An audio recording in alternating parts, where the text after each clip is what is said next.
ብዙዎቻችን ስለ ካንሰር ወይም ስለ ልብ ህመም እንጨነቃለን።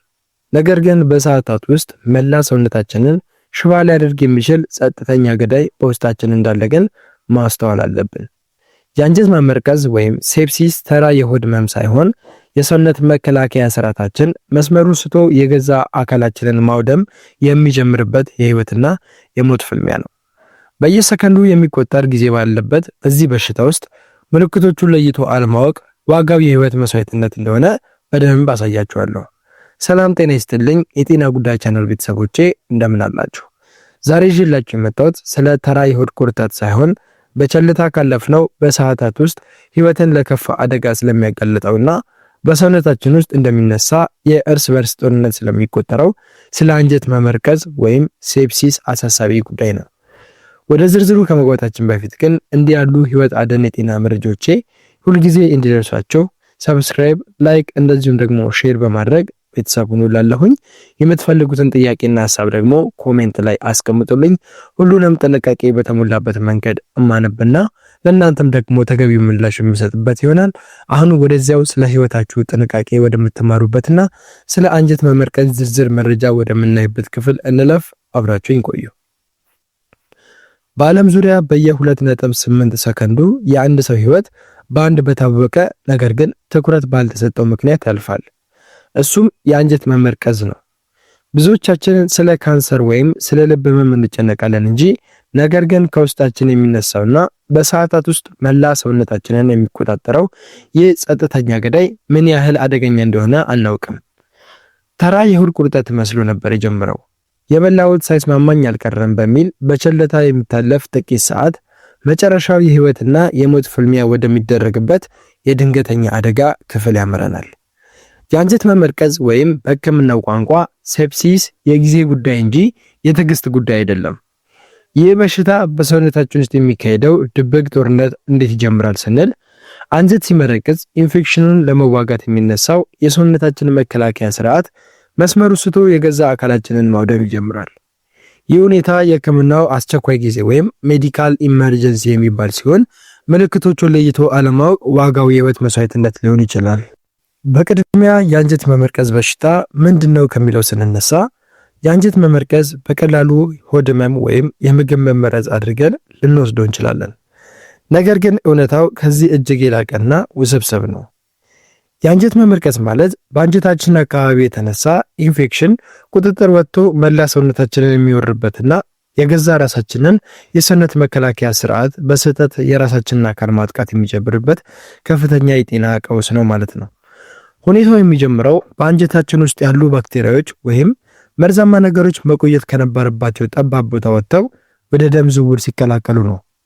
ይህ አብዛኛው ጊዜ የሚከሰተው በአንጀት ላይ ቀዳዳ ሲፈጠር፣ ከፍተኛ ቁስለት ሲኖር ወይም እንደ ትርፍ አንጀት ያሉ ክፍሎች ፈንድተው እንግዲህ ኢንፌክሽኑ ሲሰራጭ ነው። አንዴ ባክቴሪያው ደም ውስጥ ሲገባ የሰውነታችን መከላከያ ሰራዊት ወረራ ተፈጸመ በሚል ከፍተኛ የድንገተኛ አደጋ አዋጅ ያውጀናል ማለት ነው። በዚህ ጊዜ ባክቴሪያውን ለመግደል የሚረጨው ኃይለኛ ኬሚካል ከመብዛቱ የተነሳ እንግዲህ ጠላትን ብቻ ሳይሆን እንደ ኩላሊት፣ ሳምባና ልብ ያሉ የገዛ አካላችንንም የነሱንም ክፍሎች ቢሆን ማክሰልና ስራ ማስቆም ይጀምራል። በአጭሩ መመርቀዝ ማለት ልክ እንደ እሳት ቃጠሎ ነው። እሳቱ ወይም ኢንፌክሽኑ በአንድ የአንጀት ክፍል ውስጥ ተነስቶ በቶሎ ካልጠፋ እንግዲህ መላውን ሰውነታችንን በአጭር ጊዜ ውስጥ ሽባ ያደርገዋል ማለት ነው።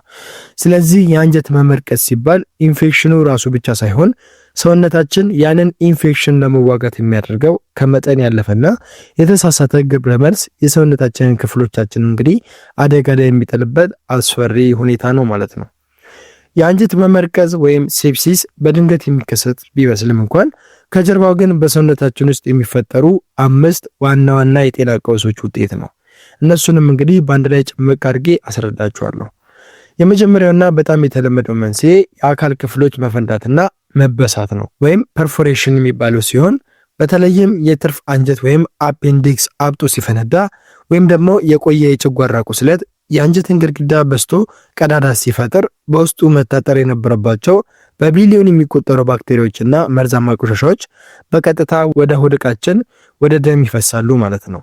ከዚህም ጋር ተያይዞ የሚመጣው ሌላው አደገኛ ሁኔታ የአንጀት መታጠፍና መዘጋት ነው።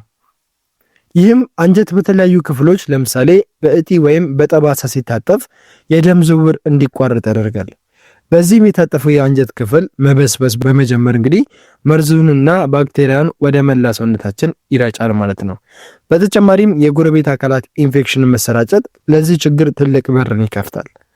ለምሳሌ የሽንት ቧንቧ ኢንፌክሽን፣ የኩላሊት ጠጠር ቁስለት ወይም ደግሞ የሐሞት ከረጢት ኢንፌክሽን በአግባቡ ካልታከሙ እንግዲህ በአቅራቢያቸው ያለውን አንጀት በመበከል ለከፋ መመርከዝ ይዳርጋሉ።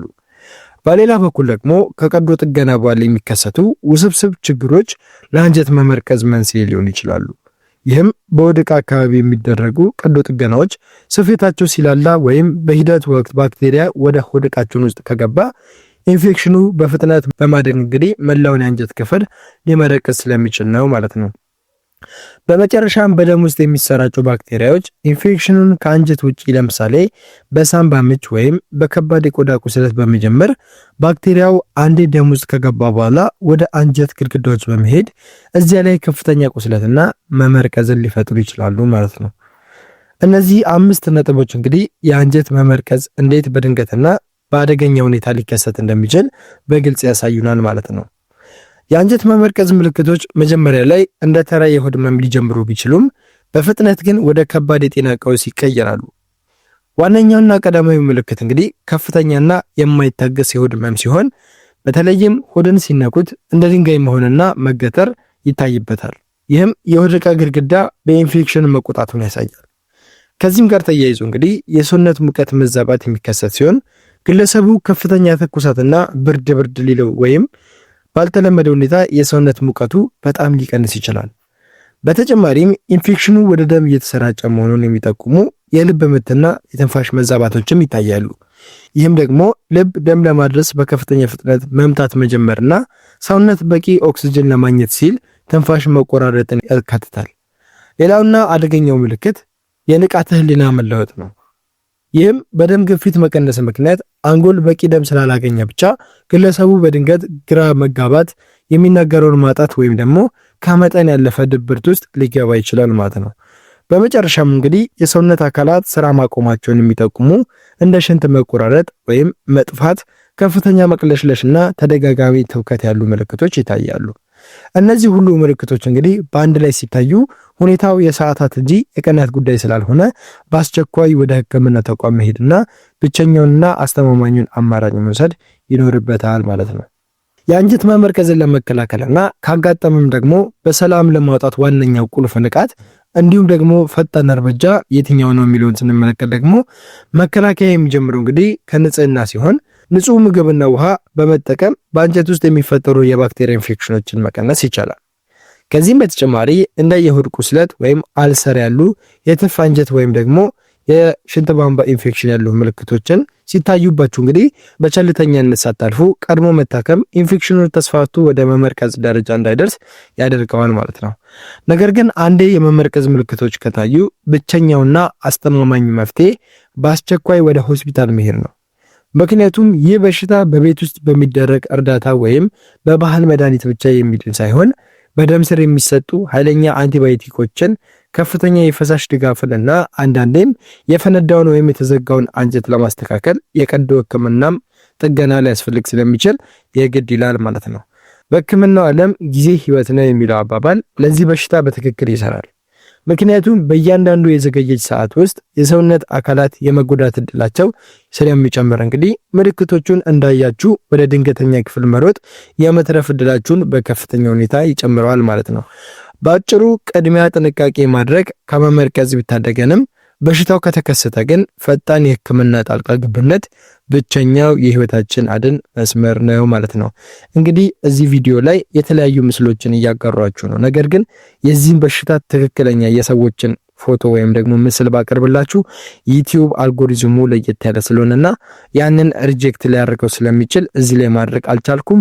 ግን ጉግል አካውንታችሁ ላይ ገብታችሁ ሴፕሲስ ብላችሁ ሰርች ብታደርጉ በጣም የሚያስጨንቁ ምስሎችን፣ በጣም የሚያስፈሩ የበሽታውን አደገኝነት በጣም የሚያሳያችሁ የተለያዩ አስደንጋጭ ምስሎችን ትመለከታላችሁ።